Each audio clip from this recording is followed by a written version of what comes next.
Mega Social Icons bar. Start by installing the app on the current theme by clicking the automatic installation button.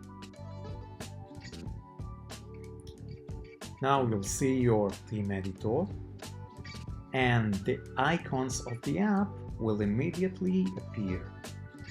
Now, customize the buttons. Let's remove Threads and LinkedIn and set the current links for Facebook, X, and Instagram instead of the default ones. So, let's remove LinkedIn, Threads. Let's assume that your handle is your handle in Facebook, your handle on X, and your handle on Instagram. Let's save it. Great. Your icons are ready. Go to your storefront and let's ensure that they're linking to the right place.